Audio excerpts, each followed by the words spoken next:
From the village of the Nelwyns to the crossroads of the Zucchini to the forests of the fairies and the kingdom of Tir Asleen, this is Casterly Talk, the Willow discussions. I cannot believe we are here with something brand new to talk about. I am here filling in today for Ken Knapsack, taking the charge here as we take a ride into the wonderful world of Willow. We are starting today with the original 1988 film directed by Ron Howard. Of course, another brainchild of that man from the other fantasy that we love to talk about, Star Wars, George Lucas himself. This is a Lucasfilm production, in a lot of ways, sort of the third baby of Lucasfilm, underappreciated, but we are here to get into it today as we do sort of a prelude to our discussions of the brand new Willow television series.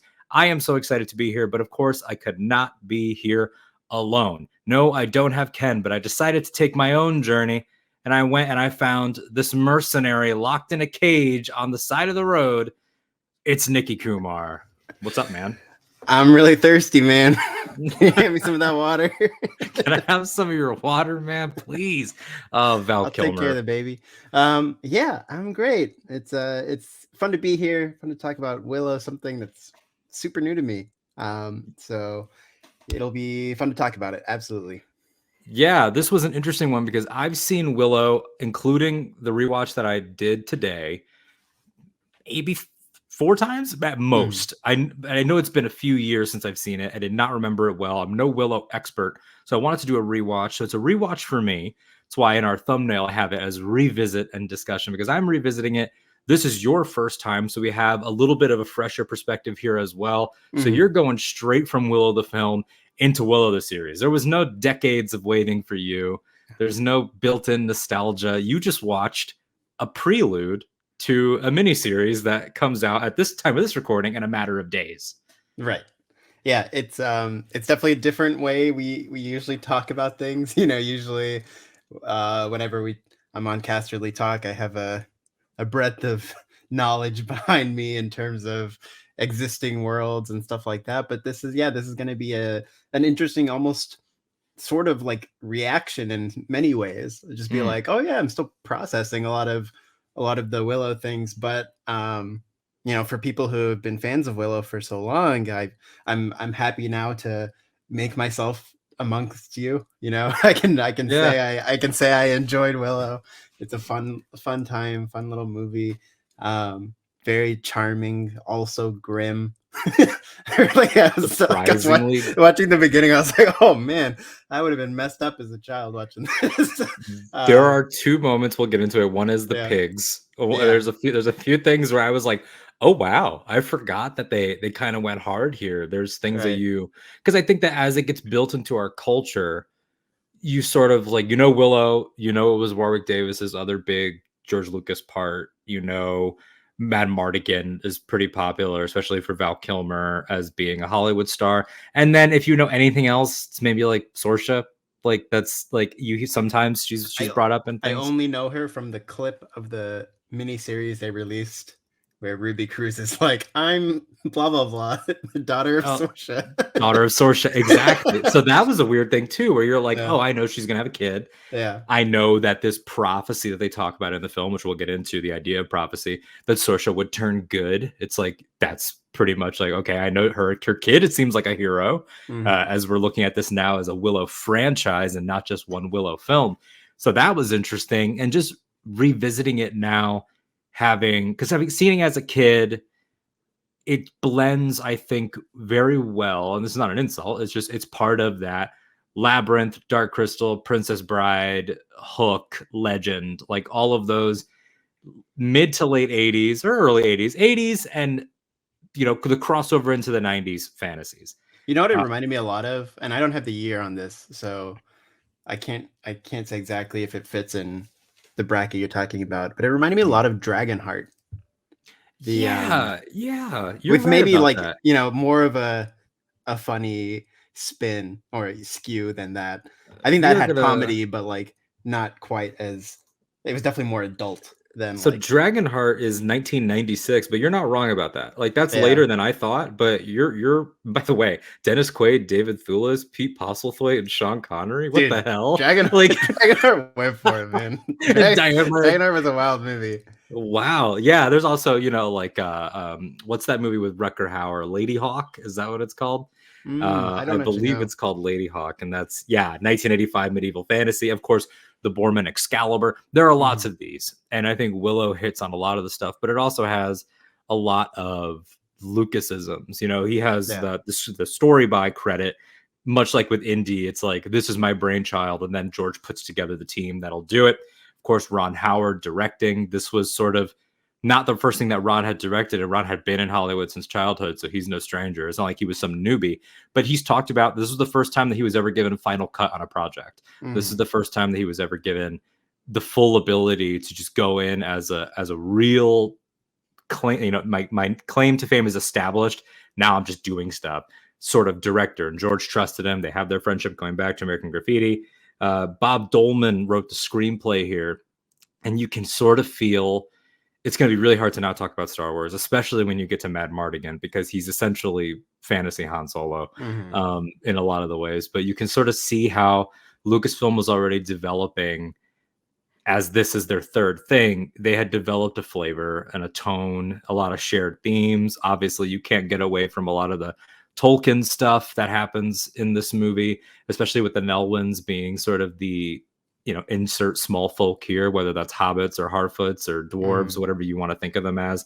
And then I also want to give a shout out, for talking about creatives, to the late great James Horner on the score. This score is so much fun. It's good, yeah. Yeah, it's the dun, dun, dun, dun, dun. That's just another great theme. And James Horner had done so much, and he was a collaborator of so many people. Yeah, go ahead. I feel like that fits with George's instinct to elevate with music, because there's sort of again, it's impossible to not talk about Star Wars. There's the whole deal of a lot of sci-fi was theremin, ships on strings, and George is like, I'm gonna go with symphonic romanticism, and I'm gonna get John Williams to do it, and added this whole different musical palette to what you might assume you would hear from sort of a space action, fantasy sci-fi kind of thing. And I feel like he did the same to whatever extent he did this, but with Willow, in sort of like something that could easily feel like just a TV movie. I'm going to make sure musically it's elevated, and James Horner is one of the great Hollywood composers, certainly of absolutely the past decades. Absolutely. And Horner, I mean, if you look at his credits, I mean, he's on things like Search for Spock. He's on things like Aliens, Field of Dreams, Honey, I Shrunk the Kids, Rocketeer, Mask of Zorro. Those are all just like, that is a great theme, man. He killed it on Zorro. And Titanic also. Titanic, yeah, he's one of James Cameron's guys. Yeah.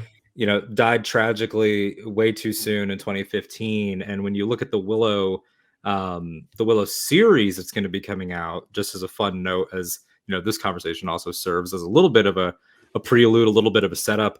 They got James Newton Howard to do the music for the show, so they went for another huge name. Yeah, and they're very like, I don't want to say like samey. They're contemporaries. They feel like a similar fit to each other, which is that's good.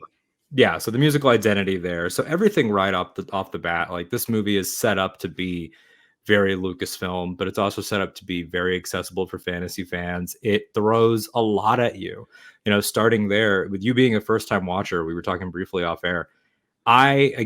What is very limited. Again, if you remember anything, it's like there's baby, there's the village, there's a lot of, they cast a lot of actors, like Warwick being the lead, but a lot of actors with dwarfism, to fill out this village. It was, it wasn't like, trying to cast someone like Peter Jackson did, where it's like we can trick people into thinking that they're small. Like, no, it was just, it throws you right into their community and their world, but there's so many layers. And like you said, it starts dark. It does its own sort of text crawl, which, as Ken pointed out, Ron kind of does again in Solo: A Star Wars Story. of just like three iconic important lines. There's a witch battle here happening that has been going on between this queen, Bavmorda, and between, this ongoing, like, many identities, but who was eventually revealed to be an old woman. There's this rebel army, there's this dark army, there's this Mad Mardigan has this friendship with Eric, there's the prophecy about Sorsha. So there's a lot going on. It's like, it doesn't drag, it's a tight movie, but it's a full 2 hours. It's also doesn't necessarily, in my opinion, adhere too strictly to like 3 acts. Like it sort of very questy. It's very like boom, boom, boom, boom. Yeah, I think I was trying to like think about that. Even just in terms of like your basic acts, I think it does. I think it's just a very complex act too. But yeah, I know what you mean in terms of like, it is very much like on to the next thing. And I mean, I can just start throwing random thoughts at you. Like one of them, I think a good example of on to the next thing was when they escaped the sort of like, they escape Sorsha like the first time, and they slide on the shield down all the snowbanks. And I was like, Disney, why is that not a ride yet? Like, it's so perfect too. It needs to be a new sort of like log ride or something. And then I think when you're talking about so many things just sort of being thrown at you, I assume I learned this from Lord of the Rings. Like as a kid in the theater, you don't have time to pause. And you just learn to go with it. So I think that's something I sort of have just made a skill for myself. So I think there are probably definitely things I missed in the sort of intricacies of those like relationships, but I think I was able to just sort of keep the metronome going and stay on beat with Willow. But yeah, you're right. Like there's a lot of sort of plot and subplot, and like the like Willow's journey as a sorcerer is its own sort of like world, because it's they have the like village sorcerer who doesn't seem quite as Aldwin, good as Willow, who's like good by the standards of the Nelwyns, right? Like it sort of feels like for them with their isolated world, because it plays into that too, of like, well, that's their world and this is ours. And throughout, there's a lot of different points where you have to make that hero's choice to keep going, which I loved. But yeah, it's like it immediately throws at you. I jotted it down here. Magic is the bloodstream of the universe in this world, and that comes from Aldwin, who has not picked a sorcerer's apprentice in years. Not the Mickey Mouse kind, obviously, although that would be a crossover. And not the Nicolas Cage one, which was their sort of them trying to make a movie out of that. I wonder if that's on Disney Plus. I should check. But this idea that magic is always there and that it has always been there, and Finn Razel, I alluded to them like this animal turned animal turned animal turned animal turned woman. Finally, tons of fun there, especially if you've seen Disney Plus's Light and Magic. They get into some of the Finn Razel stuff of having to transform animals into other animals, and the mixture of practical and early ILM CG. Right. And the way that all plays as a hero's journey, but also as fleshing out the world, but also as doing sort of like familiar things, but in new ways. Because you got to keep in mind, like for George, especially coming off of the original Star Wars trilogy, he had already done like your Kenobis and your Vaders and Obi-Wan. So it was cool watching this now. I'm like, wow, this was 1988. And it comes down to two older / elderly women. Like that was, that's was not done back then. To have young women was one thing, but to do this, like it's older women, and then the daughter is the one that turns to good instead of the son. Like you could tell that there was an effort to do things a little bit differently, even with Willow. If he's supposed to be Luke Skywalker or Frodo Baggins or any of these characters, it was also an interesting thing that I'd forgotten about, because I knew that Willow was a father because of the trailer of the new show, but I'd completely forgotten that he already had kids before his journey started. They're like a young couple with a couple of babies that like are struggling, you Because know. Warwick's very young, right? Like He's like when 18 he when they did this made this or role. something. Yeah. Yeah. I think that's why I was kind of surprised. I was like, oh, Yeah. he's like obviously I think he's playing older, Hmm. or the Nelwyn society like starts young. I don't know, but Yeah. Who knows how old the Nelwins even right, are? Yeah. exactly. Yeah. So yeah, I was surprised at the fact that he was sort of the man of the house, the sort of person who's expected to put um keep it together for the family and make sure there's a roof over their heads and all that. I just wasn't expecting that for the character, having known very little about it, just because I knew Warwick was so young when he played him. Yeah, and it's an interesting change because it changes sort of the emotional stakes of it's sort of like it's an under, I think, discussed and under explored aspect of story. Like it's usually like young people trying to find their way, or the old like gunslinger like last ride type story, Mm-hmm. like do you still have it? But there aren't a lot of stories about adults like trying to change their path. Mm-hmm. Where Willow is already a farmer and he's got, this prospector, not prospector, a prefect bullying him about his crops and how if he doesn't have a good harvest then he's going to go have to work in the mines, and like there's all this stuff that you get thrown at you really quick about Mines of what. Kessel. Yeah, honestly George Yeah. was like, I'm gonna get my mind commentary in there somehow, my workers' rights commentary. But Mm-hmm. he also is like, this is a big day for me, like every year. And his wife says like he never picks a new apprentice. Like he's trying to change careers, and Mm-hmm. the career just happens to be sorcerer, to put it in the real world terms. And so, starting with Willow, as this character, how did you feel about him and his journey, since he's the hook? It's an ensemble, but we need him to work. Yeah. I mean, he's our title character. So it's actually, I'll tell you one thing. One thing, and maybe this is like silly to say because it should be like oh, of course. Hmm. But having, so much of our lives um seeing Warwick Davis as Wicket, as Weasel, as, Mm. We Teeth Suyubi, As or for us as like Professor Flitwick. Professor Yeah. Flitwick, Yeah. seeing him in those roles. I was watching Willow and I was like, Warwick is a really good actor. I had the Like same reaction. he's Hmm. really good. And then I got mad and I was like, why has he not led more movies or Hmm. been in bigger things? Like, why is he bit part?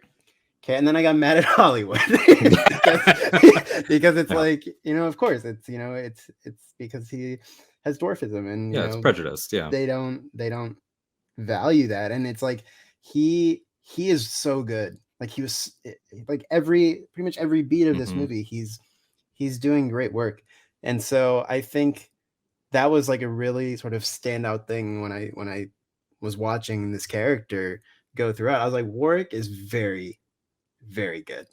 And it's really cool. I don't know how George figured that out, because it's like, Yeah. obviously Wicket is a unique performance because it's, so much body, and he was like 11 when he did it. Hmm. Um, but I wonder how he found, like, he kind of like knew, oh, this is the guy. Because as far as I can tell, I don't know where Warwick got to like show off his chops. Yeah, it's an Um, interesting question because you're right. He takes you through the entire emotional range. Like we said, it's a dark film, and we'll get into the opening too. We're not going to go chronologically. We never really do that here on Casterly Talk with yeah. anything that we cover. But just like he takes you through like sort of zippy, fun comedy, a little bit of like physical comedy, but also his dialogue, but also lots of tenderness with the family. He's also gets to be a little bit of a romantic hero. Like he's got Hmm. already a wife that he loves back home, but also sadness because he's young and small relative to the rest of the world. When he Hmm. leaves home, he's not dada or someone's husband and a working man. He's looked at as, as a peck, like they call them. Like they've got Yeah. this sort of like colloquialism slur for the Nelwins. You're right. And he, like, when he cries and he feels like they're defeated, when he's all bloodied up after the battle at Tir Asleen, like Hmm. and Matt Mardigan, before Matt Mardigan tells him like, can you ride? Let's ride. Like he really brings you to that like I probably would have been crying if I was a kid watching this. Like you feel so heartbroken for him. So Yeah. it works, and they have great chemistry too. Him and Al, especially. Yeah, I remember those like lines at the beginning where where you were establishing the character, and it's stuff was like nobody under any circumstance is to fall in love with this baby. It's just like I love the way he delivers those kind of things, and like even the line where he's like, we're just gonna push it out and forget we ever saw it. Yeah, And yeah. it's I think I was just like, that's sort of like this thing that just stuck in my head. I was like, I shouldn't have been surprised, but I was. I was like, he's really good. He's a nuanced. He has like his line deliveries are just, they feel so confident for someone his age. Yeah. And like, and Yeah. let's face it, someone who has probably faced so much, prejudice against him for who he is. Yeah, Like there's so much he has so adversity much and confidence in that Mhm. role. And Mhm. I love to think that came down so much to George and Ron, Yeah. to be able to empower him to do that. And that's why I feel like they've been so loyal to each other for 30 years, 40 Yeah. years. The belief is there, and Ron Howard is executive producing the new show, and obviously you have John Kasdan's going to be, he's the showrunner there, and how his dad goes back to this same group of people, and it feels like it was a supportive group of creators with also Spielberg and Kathy Kennedy and everybody that was around back then, that really fostered this kid's place in Hollywood and making sure that he could be an exception in a lot of ways to some very unfair rules. And he's joined by a great cast. We already talked about Val Kilmer as Matt Mardigan. I'm just going to rattle off here. We had 3 babies all playing Elora Danan, so shout out to those babies. We had Joanne Whaley as Sorsha, who is awesome, Bev Morta's daughter. Her and Val actually met and got married because of this film. They're not married anymore, but they were married for a time. They have sons together. Good for Val them. Kilmer's son. Yeah. Val Kilmer's I son. love stories like that. I think Jack, I always would get mad, like when I found out like Brendan Fraser and Rachel Weisz were not in fact married after I saw The Mummy. I was like, what's up with that? That ain't right. What a waste of time. What about Orlando Bloom and Keira Knightley? Like, what are you guys doing? Yeah. What are you guys doing? Vigo and Liv Tyler? These couples that just feel right. It's like, I do not so invest. actor Jack Kilmer has his existence. He owes his existence to Willow. You have Jean Marsh as Bev Morta, Patricia Hayes as Finn Rizal, and then there's tons of other cast members here. A big one is Kevin Pollak as Rule, who is going to be back for the new show. Rule and Frangine, the 2 brownies who are like the comedic duo here. So they're all great, and I'll be excited to see if there are surprises, who's going to be back, who's not going to be back, how they play with things, how they address certain lore things. But we've talked about Willow as a character, and we'll continue to talk about him. But we love our themes here. We love our ideas, and just some things that I jotted down. We've got how it all starts, I think, is a great place to start in terms of theme, though. And that's that it was about this unnamed midwife who was a regular person who just made the right choice, and how the villains had all the cards when the movie starts. And like, they're literally like, oh, we need to destroy this baby because the prophecy says that this baby will bring the downfall of Bev Morta, the evil queen. The babies were right there, but one regular person decides this can't stand. So how did you feel about this dark opening and about the way that it sets the stakes and opens the door for the story? I love that kind of stuff too, and it's such a sort of central pillar of how we experience and connect with epic fantasy, big stakes fantasy. It all hinges on the simple, not necessarily a king or queen or great knight or whatever making a choice. It often hinges on one of the smaller people doing something, making a simple decision. And those things that tracks with so much of our favorite stories. And also I feel like in how you were saying they had all the cards. It also sort of represents that theme of evil is arrogant and therefore dumb. Right? Like, Yeah. because it's always the same thing in Star Wars. Why didn't the Empire, or why didn't the First Order just do X? It's like, well, they won't, because they are so arrogant about their own power. They don't think about doing the simple thing. They want to do the thing that will torment, right? They can't And believe that they'll lose, right? Like exactly. they can't even. I mean, and it's not a coincidence that Bev Morda is defeated by Bev Morda's own ritual. That she is so flabbergasted by the simple thing, by his sleight of hand, something that he was doing with piglets in the beginning, like that she bumps into her own nonsense, knocks over her bowls, and then enchants herself away. Yeah, and like just down to the fact that the queen literally walks past the midwife with the baby in the basket, right? Like they would never even conceive that weakness was so close to their core. So yeah, I love those kind of themes, and that was all laid out there right at the beginning, and it was a grim opening. It's death, it's imprisonment, and like all those women were not kept in nice chambers, as they were pregnant. And yeah, I think it was really like, it's a really great prologue in that it gave you a lot without doing a lot. I think sort of like just sort of shots of the midwife caring for this child over time. I think even the title card was over just a shot of the midwife sort of like cradling the baby. And it just sort of like really, it sort of, you sort of knew the stakes were high, but it was also sort of this very personal bond kind of thing being developed.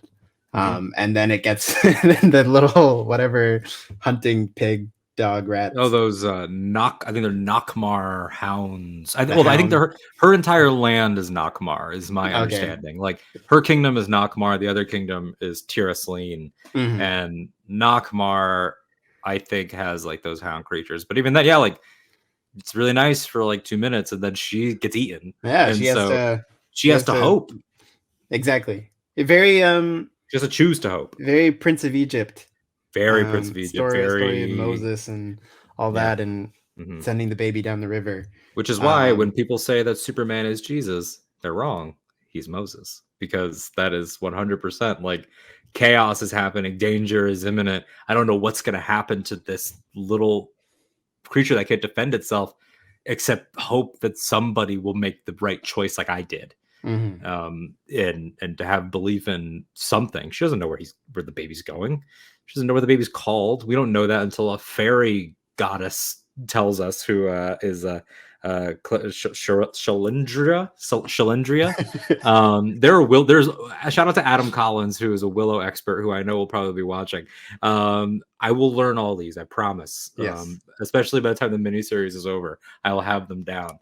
It's been a long time. I went into this like, I know the characters. It's Willow, Mad Mardigan, and Sorcerer, and then by the end I was like, oh boy, I forgot a lot of characters. But yeah, that the way that opening plays, just believing that things will be okay. I mean, that's part of Indiana Jones, and it's part of Star Wars, and it's part of all the fantasy that we talk about here. This idea of connecting as we do. We don't compare here so much because they're so different. It was Rings of Power and Ice and Fire. That was already one thing, Tolkien and Martin, but like this is so far off that to make any connections would just be light. But it's in all fantasy. They have to, like that's Jon Snow's whole origin is on the belief that this baby will be okay even when you're not there. The entire thing about Bilbo and Frodo is that like Bilbo has to leave him in the dark, and literally in the dark of night, and peace out to go live out the rest of his days. They meet up again, but he had to trust that Frodo had everything that he needed. But Frodo was a man. This is a little baby, and for her to end up in the hands of the most unlikely of creatures. Yeah. Hobbit. that ability to let go and believe, right? Like that's sort of it. Like it's Indy making the leap of faith in the Holy Grail temple, and Luke turning off the targeting computer. It's all that. All sort of the same idea is, you gotta put everything to the side, all the doubts, and just go. And it's a choice that you need to continually make, which is something that I love. Much like in Lord of the Rings, when Frodo and Sam believe that getting to Rivendell is the end of the journey, Willow and Migosh, who I wrote, Migosh is the goat. That's all I wrote on my page here, because he's not in the movie a lot, but he was loyal. The friend, right?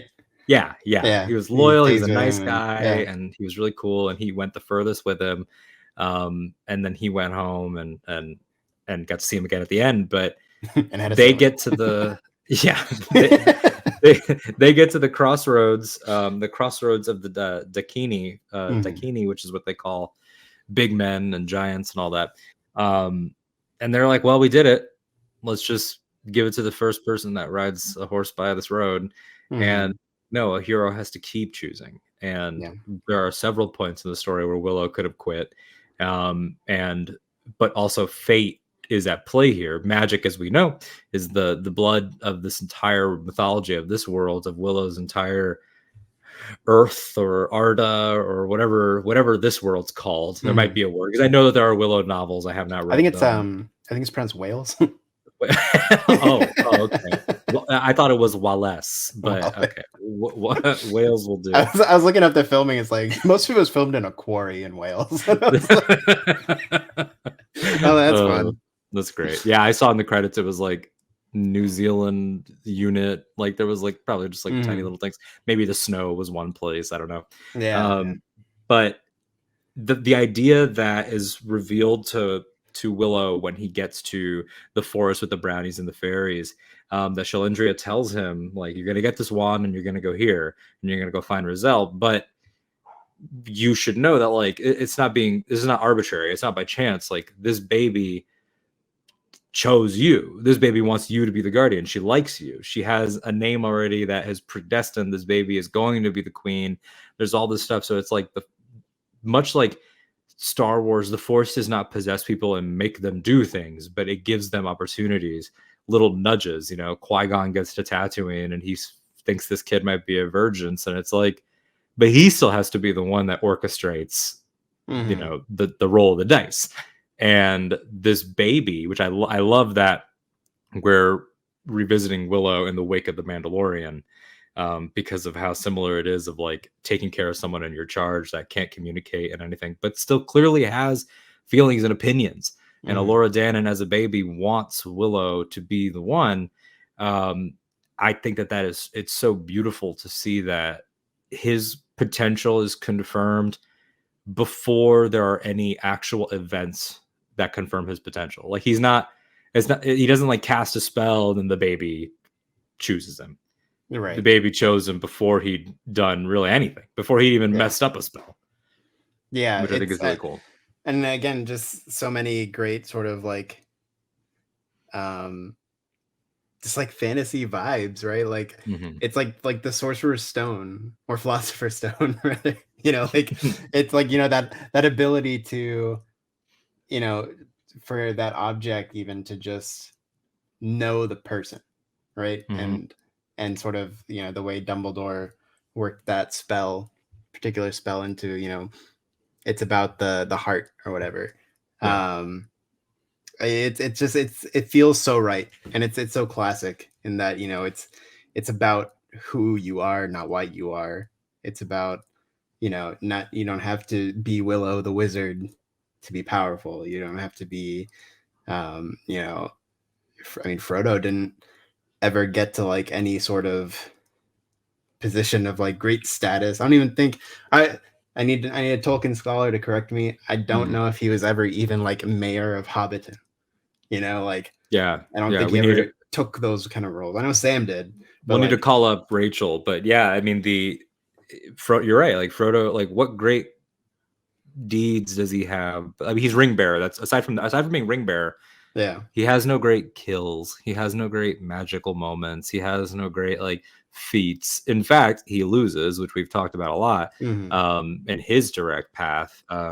But it was a mercy that was already built into his character. Yeah. Facilitates things, and Willow already had from the beginning. It was just a confidence issue, which Alden points out to him. Like, well, tell me what you were really gonna say. You know, you hesitated before when I was asking everybody to choose which finger controls the magic or controls whatever the spells. And Willow kind of does this and then doesn't choose, but then feels like he has to do what everyone else does. And he chooses a finger, but you really don't. You go the other way, which is something that once he is able to synthesize who he was with the magic that he's learning, he becomes the sorcerer that goes the other way. Like, he learns great magic. And especially the night before the big battle, he's able to help Razel change everybody back, and he's using the protection spell, and they can't be harmed. And there's all this stuff, and you think that he's gonna maybe grab the wand and be the one that defeats her, but no, it's still the pig trick. And it was I was like waiting. There's that part where is it Razel? Is that the name? I think it's Finn Razel. Finn Razel. Okay, so when she like gets knocked over and the wand is like out of reach. Yes. And I was like, oh, Willow's gonna pick it up. It is coded in our minds now. Modern blockbusters. Also because it's Lucasfilm, like you expect the wand to fly into like Willow's hand or something. Like, yeah, but Finn Razel, who again is a great character, that like what she saw in him was about patience and courage are the two things that come up with him. She says patience, and she says patience, Willow, and he says courage, Willow. Like, he has to give himself the last ingredient, but it was still to be yourself. And there's a lot of that with the three main characters, with Mad Mardigan and Sorsha too, where the Sorsha prophecy is also laid out as like the B prophecy, which is that she'll betray her mom Bavmorda, and Bavmorda doesn't think so, again because of arrogance, and is like, she's more loyal to me than even you are to her seer, her soothsayer. That was a great line. I like that. Yeah, but then it's like, come on, like she is not going to be an accessory to like killing a child. That's not in her character, and that's unlocked throughout, and it's even unlocked in comedic ways. Like, it's Mad Mardigan being under the spell that is confronting her with all this love and affection that he doesn't even mean or think he means. He is, crushing on her, but it's not at that level yet, obviously. But you could tell that she's like, when he's like, I love you, and she's like, stop saying that. Like, she's so like weirded out by affection that contributes to her turn. So I thought she was a great way to explore some of those same themes about truth to self. And then Mad Mardigan, like I said, being fantasy Han Solo, who are told by Eric at the beginning, who's like this rebel leader, this soldier who knows Mad Mardigan, and we know they're both warriors and they probably go back a ways, but he's like, you serve no one. He's like, and that's why I'm going to leave you here. He's like, I like you, but you're not dependable. You always choose yourself. You're a womanizer, as we see when we see him again later, pretending to be a woman so he could sneak out of this guy's house, their apartment there at the bar. Mad Mardigan has to be the one that like is like, okay, I can actually realize my potential. And then by the end, he's in that golden armor, and it's just so satisfying to see him actually be the guy. Right.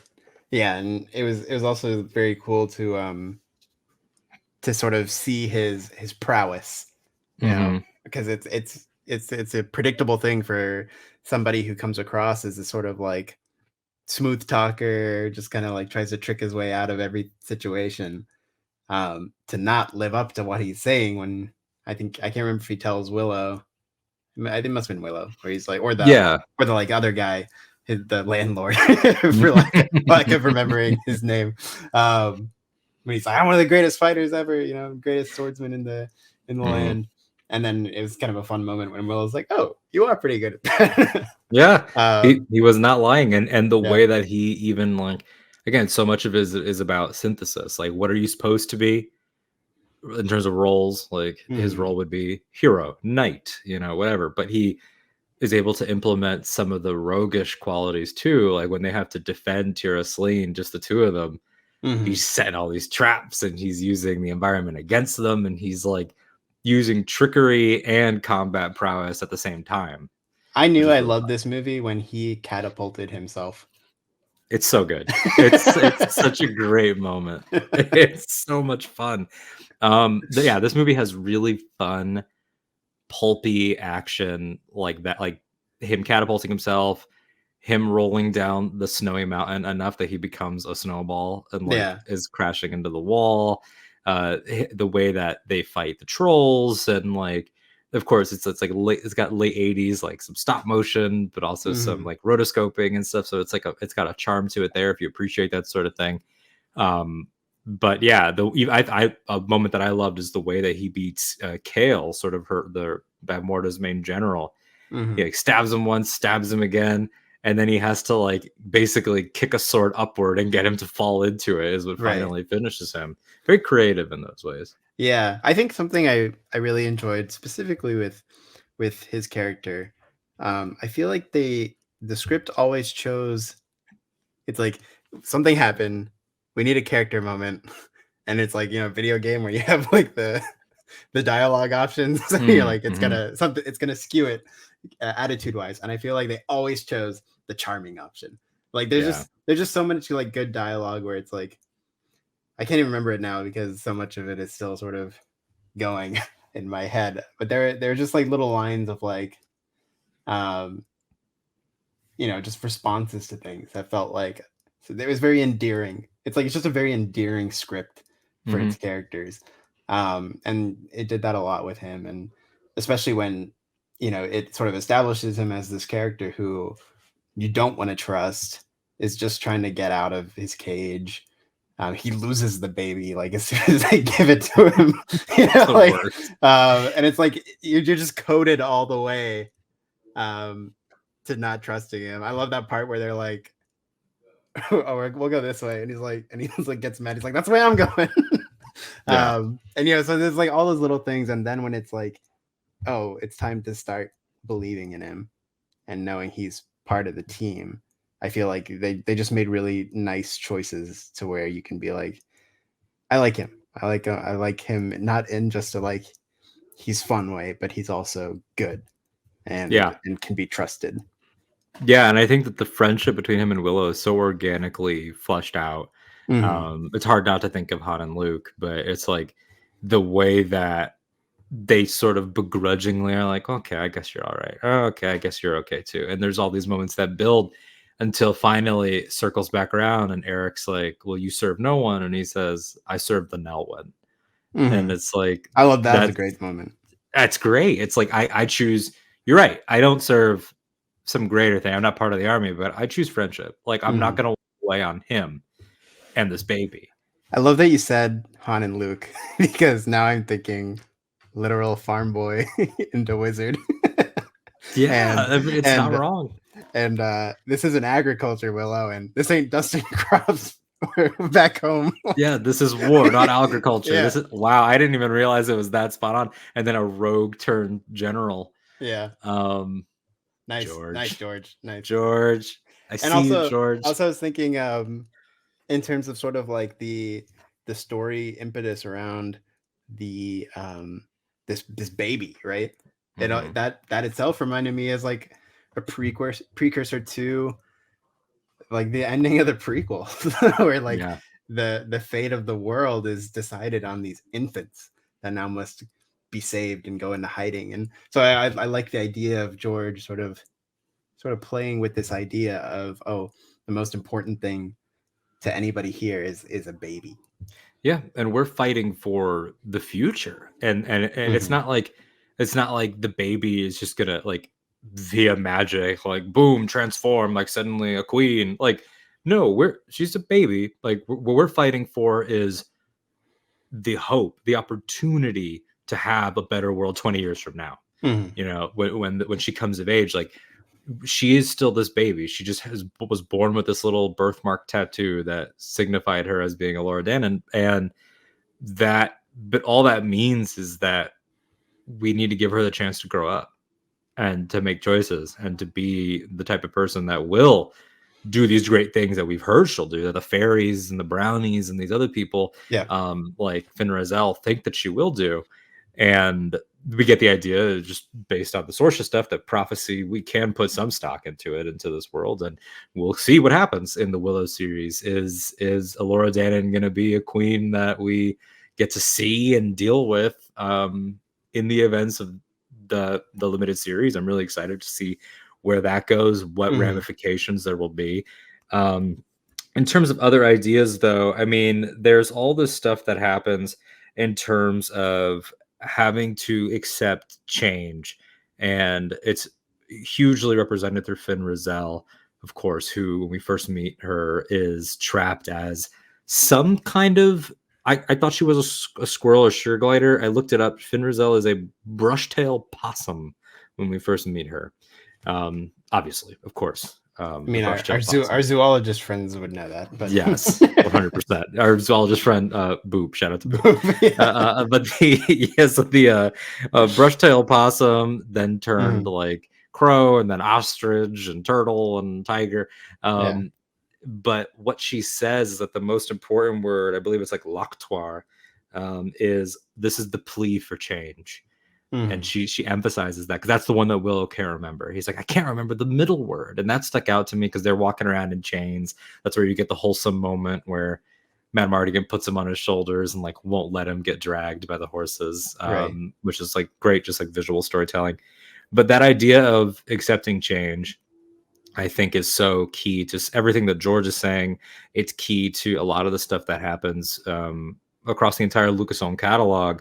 So talking about that, what were some of your takeaways in terms of how people sort of, we set it up with Willow's arc, right? He wants to change careers if it's a real world thing. He's this guy in his 20s. He's got a couple kids. Maybe he's 30 and if he's a Nelwyn aging sliding scale. But this idea that you have to be able to be open to change, and that's sort of what turns the tide for everybody, I think. I think just to focus on a few characters, I think that's obviously a huge part of Matt Mardigan, where it's like it's always that question of like, if he got out of the cell without meeting Willow, would he just go on and continue to be obnoxious? Or I think it's left ambiguous as to why he's even in there in the first place, right? But you can assume it's because he's a thief. That's all you hear. He's a thief, right? And I think that's the thing. It's like he, I think, is somebody who was probably always looking for that reason to be better, and it eventually came in the form of Willow, where by interacting with him and being roped into his adventure, I think he unlocks what his potential, and then him connected to Eric, where like you said, like Eric is like, I'm gonna leave you here. Sorry. And also his ability to witness change and accept it and change his relationship to how he views what is it, Matt Mardigan? Mad Mardigan, yeah. Mad Mardigan. You had it. Yeah. It's Matt Martin from Lucasfilm. Yeah, I'm like, that's what I was always like, Mart Matten. Martin. Yeah. and his ability to see in him his change, his realization that he can be part of something else. He can represent something, stand for something, and then know that he's someone he'll support and fight with, and eventually, trust to win the war for him. Which is that's a great screenplay. Throw the line back at the audience because he says that, like, let me out of here and I'll win this war for you. When he's in his cage, and then finally when it comes back, he's proven. Again, it's so much visual storytelling. This is a great film for children. Like, yes, it will mess them up, and that pig scene is disgusting and is sort of the perversion of change, right? Like that's change being inflicted upon others, not people finding their own change. And that's the difference, is that we'll talk a little bit more about Bev Morta as a villain too. But when Matt Mardigan reaches his full potential, he's this golden knight who's taking on this entire army by himself. And that's when Eric shows up. And they become one army, and they ride off together. It's like you through change you can prove people wrong and mend relationships and fix a relationship that, you know, they clearly go back a ways, at least somewhat. But you can show other people that you've sort of closed the loop and therefore open the door for a greater cause, because it seemed like my interpretation of Eric's like rebel army is that they were just getting smacked down. Like it didn't seem like they could take on, you know, Bavmorda's forces. We get at the beginning. Again, I apologies for the Willow experts that I can't remember the name of the location, but Kale, this evil general knight that works for Bavmorda, says that they already destroyed a castle. They took out some place, and that's where Eric's people, I think, are coming from when they see Mad Mardigan on the side of the road. So they're losing. And through change, you open the door. That's what the Battle of Yavin is, you know, is in Star Wars. That's what, I mean, see the entire Aragorn arc if you, for something like that. And like they exist as like they exist in the first place because of a desire for change of the political power status quo, right? Like they are a rebellion. They're going against that sort of that dark power, you know, because they already want something different for themselves, and they want to fight for that. Yeah, and to fight to preserve and protect. Like when they get to Tir Asleen, the trolls have already sort of taken over, and they've frozen these people. And I'm a little unclear on like the troll physiology and like I don't know. All I know, when Willow did that to like that dude, I was like, Willow, like, my guy, Willow. It was like you need to take it down to like book 1 first. Like, you skipped to like advanced Willow, like messing people up. You know, like you scorched them, because the trolls here are kind of like these ape sort of creatures, and like he blasts them, and he turns into like a brain, but then also a dragon. It was like he turns him weird. Inside out. Like, turns him inside out, and then like xenomorphs pop out. Dragon, and then you think that's it, and then the xenomorphs fall in. And Dude, I knew when he kicked it into the water, I thought that was hilarious. Well, I remembered a dragon being in the movie. Like I that's something I remember, and I know that like the Willow dragons have been talked about, and like I knew that it was coming. But I think because it'd been so long since I saw the movie, I just thought that the dragon was like underneath the castle or something. I forgot that was all connected. And so I was like, what is happening? Like that was full on George Lucas weirdness. With like some Harryhausen in there too.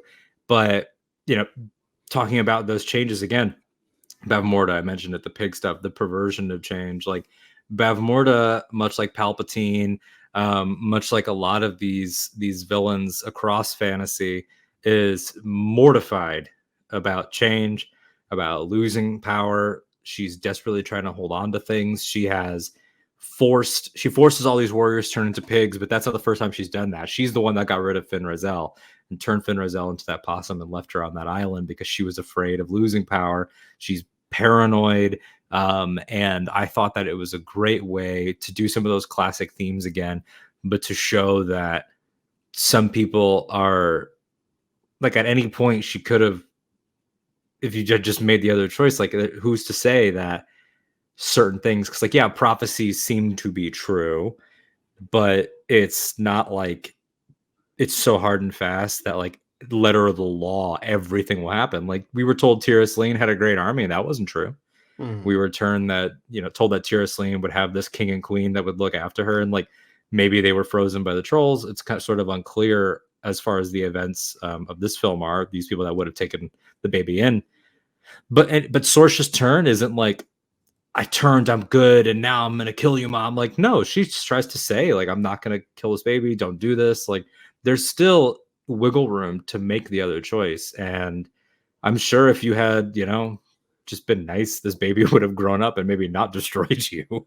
I mean, it's always, again, it's like, it's that ability for evil to be its own downfall, right? Like, and the idea that evil, like, so like in Star Wars again, evil is not the fact that the dark side exists.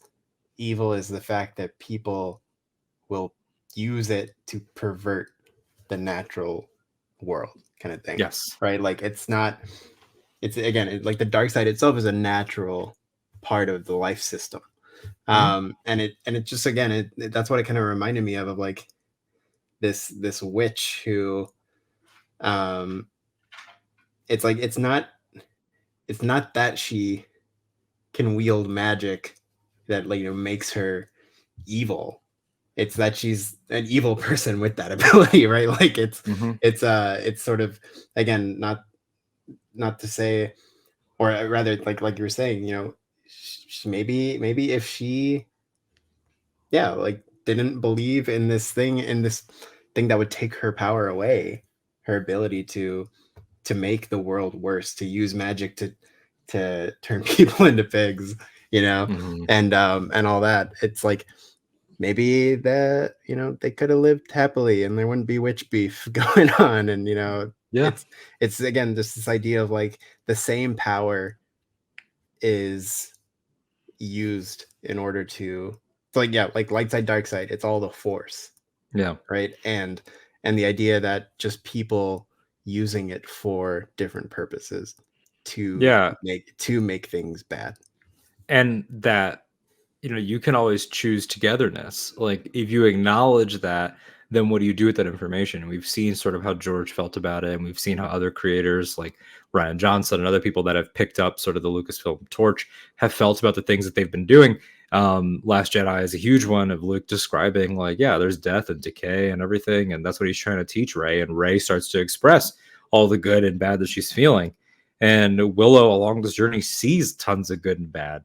But what Willow is saying is that this baby deserves choices, and what they're talking about, it's not like, let's, stab the baby, or like, not to be so gruesome, but like, just, but it's like, I don't want to say things that are too violent for YouTube, but like, it's like, it's not a simple matter of like literally physically destroy the baby. She wants to banish and annihilate the baby's soul. To take the innocence and the malleability of a child. I mentioned Grogu earlier. Like these things can be anything. Grogu force chokes somebody in The Mandalorian, but Grogu also protects people. They have unlimited potential, and you want to snuff out potential and snuff out possibilities just because you're paranoid. And the real world element of that starts to play into things like the isolationism. Like she's got her kingdom of Nockmar. I looked it up here just to fact check myself.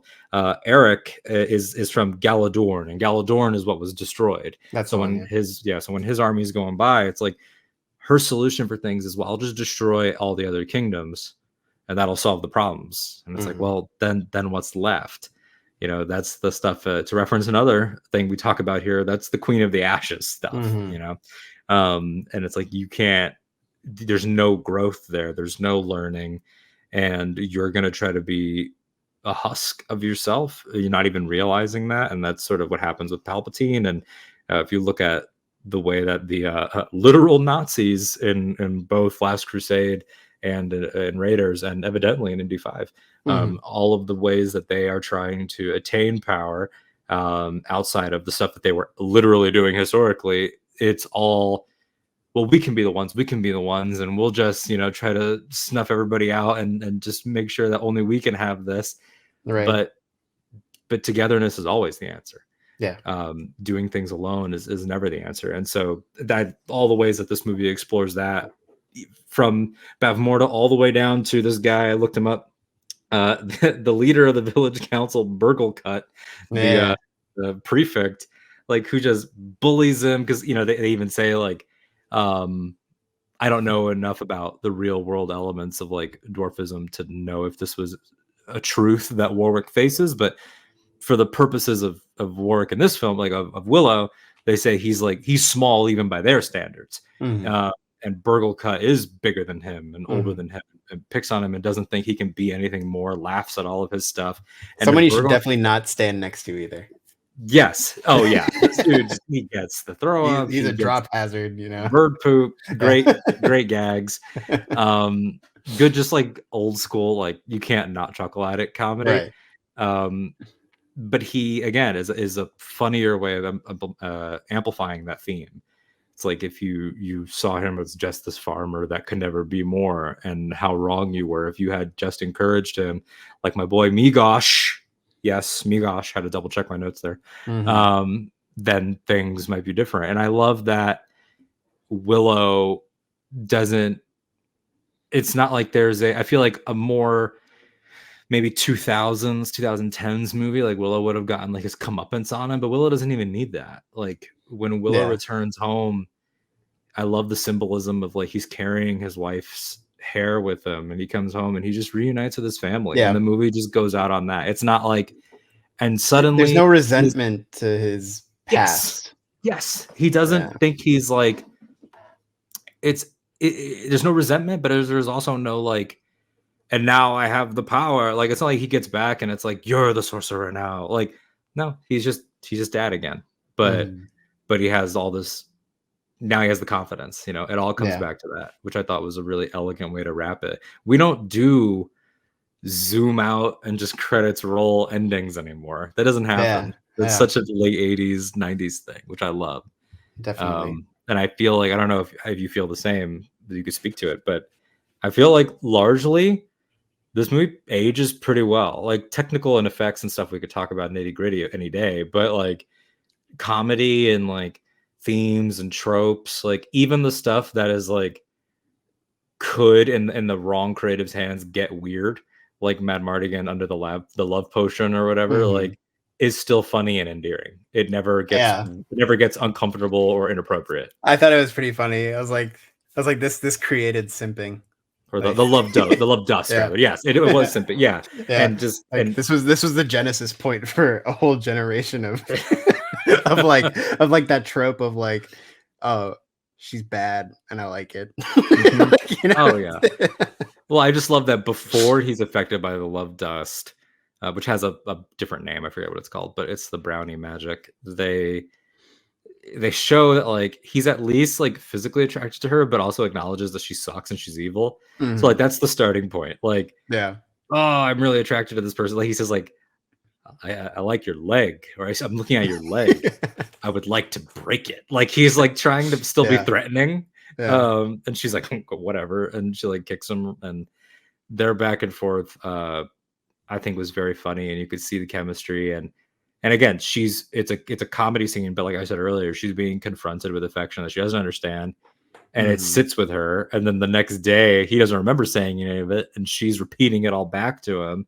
So it was just a nice way to sort of flip a fantasy romance that you expect, because you see these two like gorgeous humans, and it's like, well, there it is. They're going to be the ones. But we got there in a way that was pretty original and interesting, which I thought was a lot. I like how the sort of like last thing before she jumps fully into it, it's like she's watching him fight all the dudes, and she's like, he's got character. Give him that. Yeah.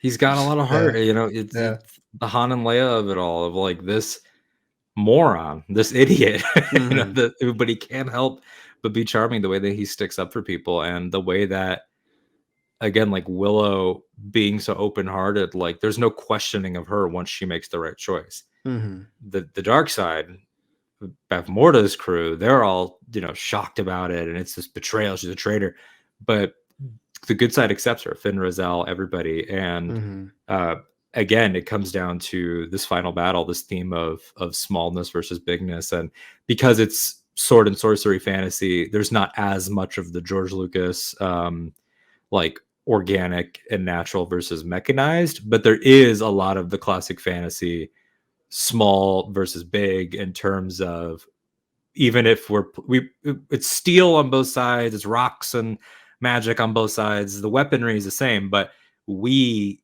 get the world, we understand the world. You're at a fortress, and that's why it's like Willow's gopher plan is able to get them. It's like, if we dig holes and we hide and it looks like the army's gone, it's about, again, it's sort of like that's the first sleight of hand before we even get the second one. And it's like, it's also like that the coalition of various species and Mm-hmm. people of ways of life, and you know, it's a coming together of the real diverse world versus an enemy that's uniform. And I think you could probably even say like mechanized, you know, for their terms of, you know, Yeah, the they have armor and the the like siege weapons, you know, like the pouring yeah.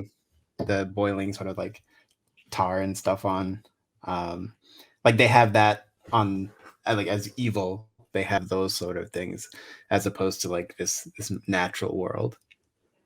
Yeah, yeah, absolutely. It definitely is a good way to illustrate. And again, there's like these visuals that are so for children, like Kale having this skull mask and everything, like Hmm. in lieu of stormtroopers. It's like it's just a classic sort of evil army.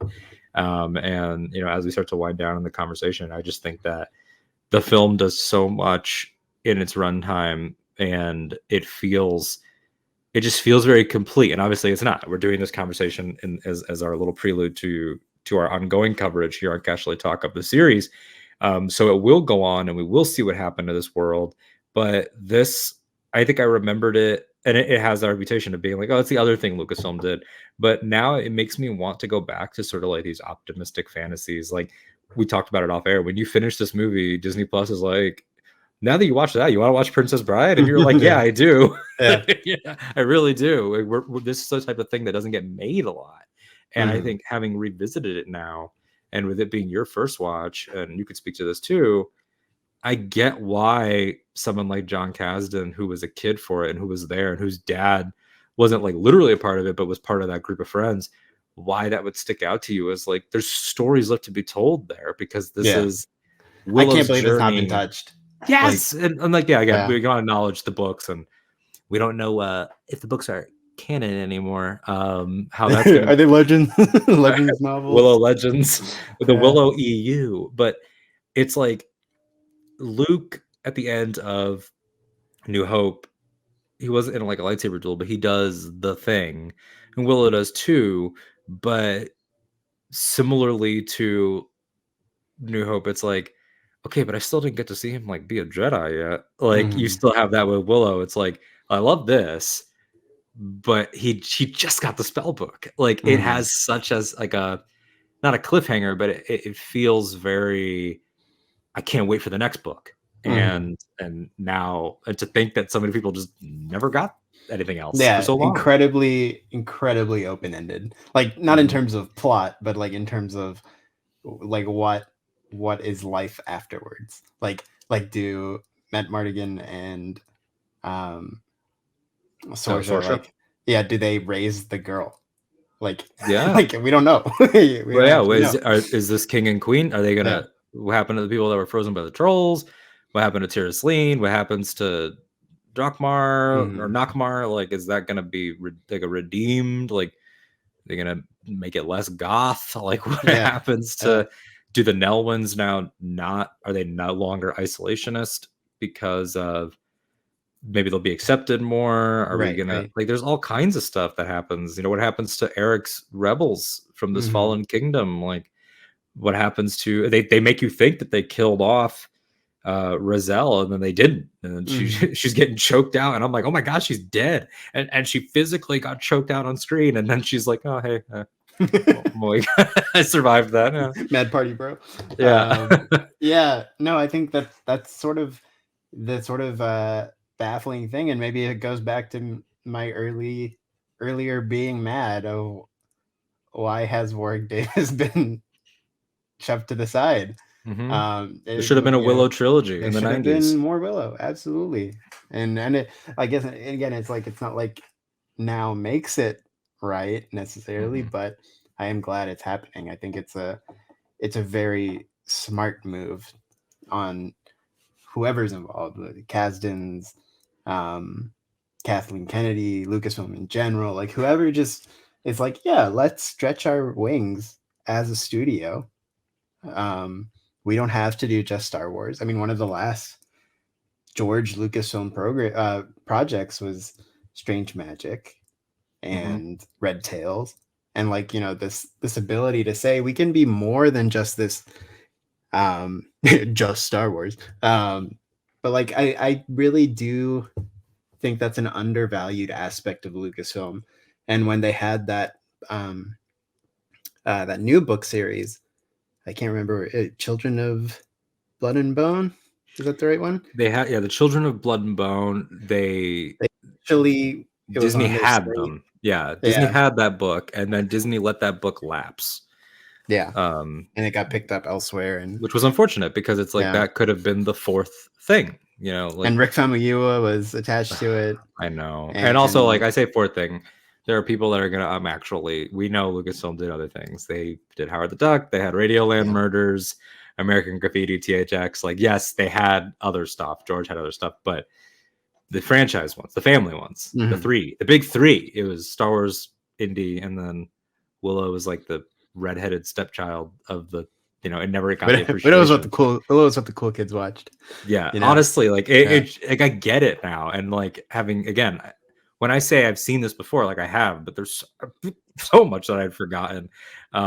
Like a great example was when the Brownies, when we got to the Brownies, I remember the Brownies because I remember Kevin Pollak and like the comedy, but I forgot all about the fairy telling him to go to get Finn Rizal, and like I had all forgotten about. So it just, again, my takeaway having revisited this and with you having seen it for the first time is like, wow, like it sucks that it took this long, but what a rich world. It's charming, it's funny, it's accessible. I feel like anybody could like this. I feel like if this was a 2000s movie, just theoretically, you know, it would have been a different cast, but like we all would have wanted to like get Mad Mardigan and Sorcha action figures. Like these are universal, well drawn characters. Sure. Universal appeal. And there's something, I think there really is something everybody could enjoy about Willow. And yeah, it is. I think now, having experienced this world, I think it makes this project that they're doing with the series. I don't even know if it's like expected, or the idea is to have it be multi-seasoned, or if this is just like a limited event series kind of thing. Yeah, I'm looking at some marketing it as. I'm looking at some details now. As of right now, it looks like this is going to be a mini series. It doesn't say that it doesn't say season 1 or anything. It just has episodes. We know it's 6 episodes. John Kasdan again is the credited showrunner, the developer. But there's some fun things here. You look in the cast, you know, just as we're about to close out. You have Ruby Cruz.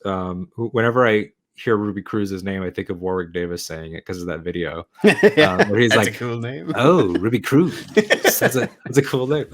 So Ruby Cruz is Kit, daughter of Sorcha. It does not say and Mad Mardigan. So I wonder again if that's going to be a little reveal. Yeah, because she has a last name in that clip. It's like Tantalos or something. Yeah.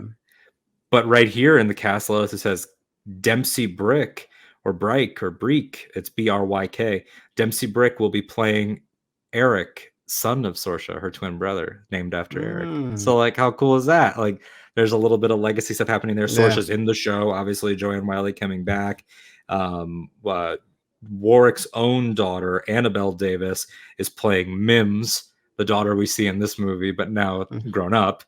So they're pulling what they can. They're working with what they can. Christian Slater is in the show. Ralph Ennison, who is just a fantasy mainstay at this point, who should be in everything. He's in that it. guy. That guy's voice is. And then in the Green Knight, where they turn that bass down. Green Knight, Game of Thrones. He's baby. You need him. You need him in these. He's gonna be fun. He better be a villain. I can't wait. Yeah, I think again, it's just like I love the idea of Lucasfilm being able to stretch their wings and do something else and make it its own flavor. I think you talked a lot about House of the Dragon versus Rings and how you market them.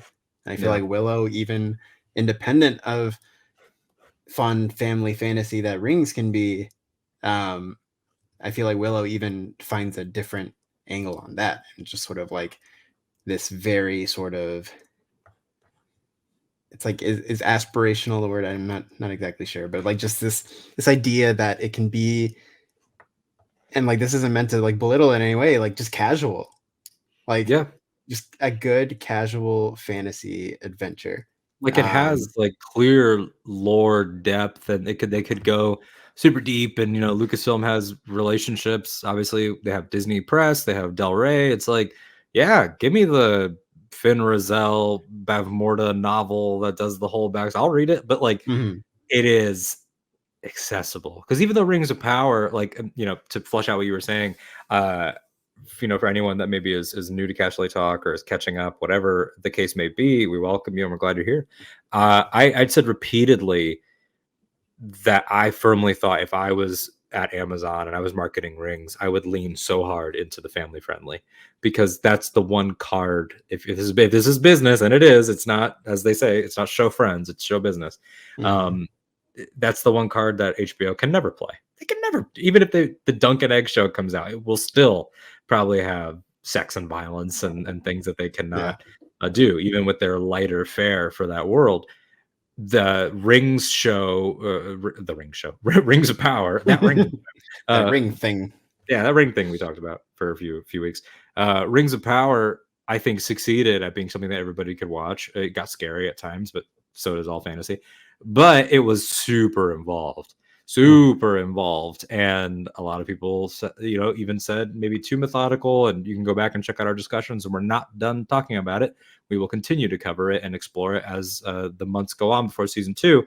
But what you're saying, casual has become a nerd slur, like an insult, and it's not. It's just like it's people okay. People take that as like, I don't care, like exactly. right, like like you're a casual fan. It just means you don't like actually dig deep or whatever. But I feel to me it means like I can grab a bag of candy and like that'll fit with watching Willow. Whereas like House of the Dragon is not usually a show where I get a whole bunch of food and I'm like, I can't be snacking. I'm stressed. It's dark, but like Willow is like, absolutely. Willow is chicken wings, it's French fries, it's breadsticks, like whatever. I'm just getting hungrier now. But it casual in the sense that it is definitely like comic booky, not like it's like a superhero, but comic booky. Like you pay your $4, you grab an issue, you have a slam bang good time. It's light reading. The Saturday morning breakfast cereal. Yes. Oh my god, dude. Why wasn't Willow a Disney Channel like animated show when we were kids? Like this again, I'm not trying to sound ungrateful. I'm so glad that Kathleen Kennedy and Ron Howard and John Kasdan are doing this now. Great, amazing. And I cannot wait to see Willow at the height of his powers now. Fully realized sorcerer, but still with the humor that we've seen already in the clips. And then makes you wonder, what are his flaws now? Yeah. Like what's he lacking now? Like, because obviously that's going to be the story. Otherwise, why have him there? He can't just be the magic thing and then everyone else has an arc. He still needs to have an arc too. What is he lost in the years that have transpired?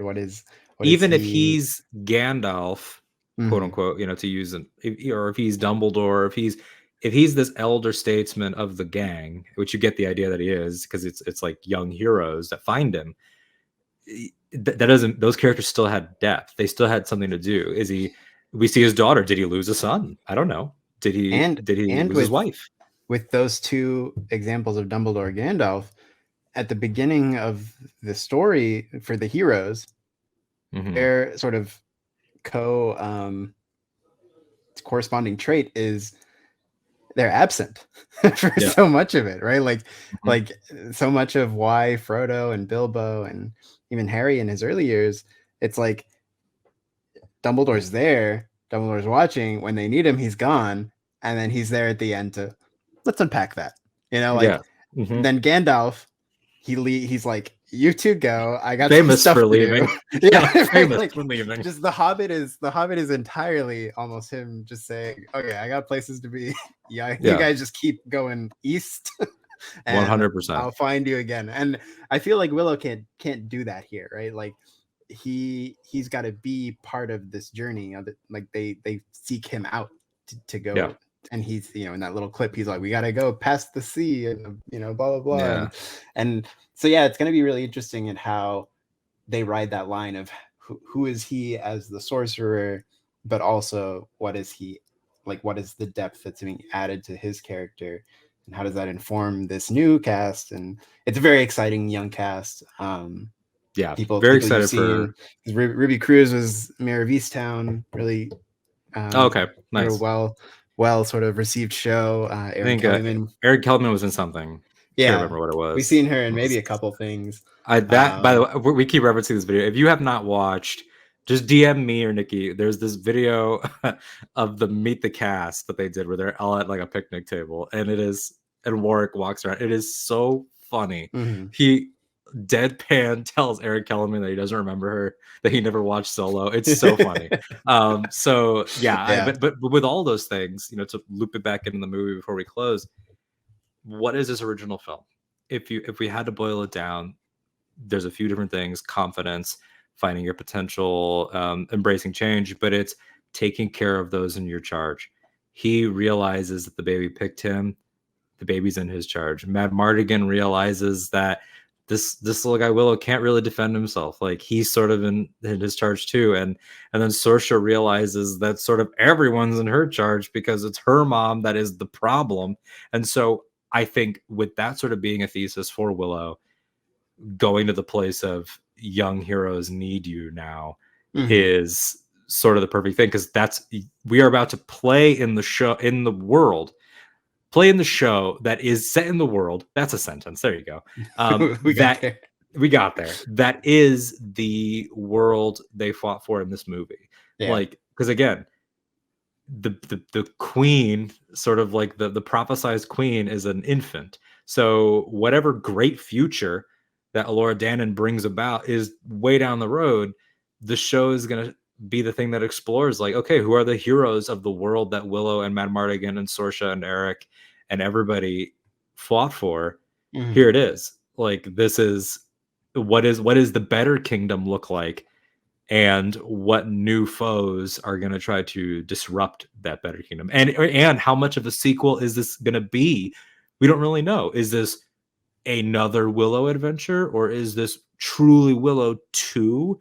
That remains to be seen too, but I'm really excited. So if you have any last thoughts on the movie, let me know. And then if not, we will get out of here and let everybody know where they can find us.